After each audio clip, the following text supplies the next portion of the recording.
Let's understand how conditional routing actually works under the hood. Here's the decision function structure, the brain that makes routing decisions. The function is called decide_path, and it takes state as input.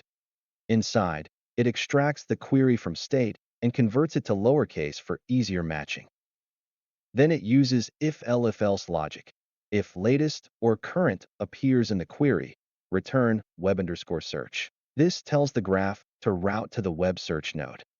Else if document or our appears in the query, return doc_search. Route to the document search node. Otherwise, return both. Route to the combined search node. The key is that the function returns the name of the next node as a string. The graph uses this return value to route execution dynamically. When you add a conditional edge to your graph, you provide this decision function.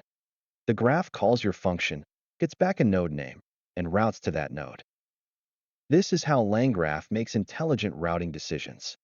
Your decision function can be simple like this, or complex with machine learning models, API calls, or sophisticated logic.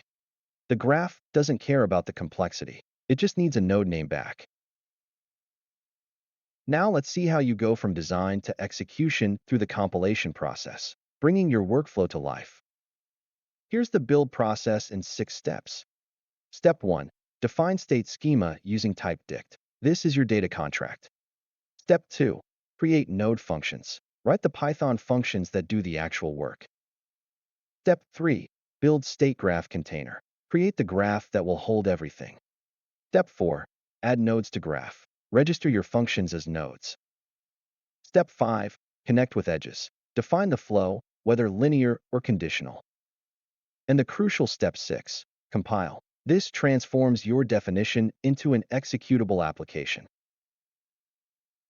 Compilation transforms your workflow definition into a runnable app. You go from a collection of functions and connections to a single, invocable application. The result is a production-ready workflow that you can call with input and receive output from. Think of it like this. Steps 1 to 5 are like writing the blueprint for a machine. Step 6, compilation, is building the actual machine. Once compiled, your graph becomes an application you can use, test, deploy, and scale. Compilation validates your structure, optimizes execution, and packages everything into a callable unit. This is what makes LangGraph production ready. It's not just a design tool, it's an execution engine. Before we wrap up, let's cover best practices for workflow design that will make your graphs better. Start simple.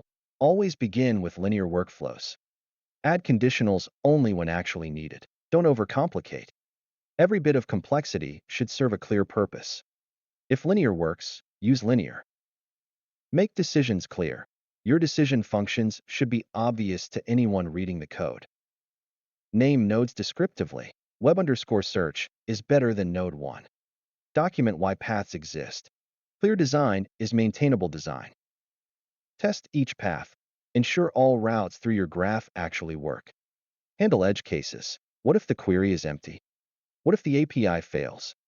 Validate state at each step to catch problems early. Don't assume the happy path is the only path. Think about users. Consider what inputs users will provide. Are they predictable or varied? Determine what outputs they expect. Just an answer or citations too. Plan how errors should be handled. Gracefully inform users, don't crash. Good workflow design puts users first and makes their experience smooth. These principles will help you build workflows that are robust, maintainable, and user-friendly.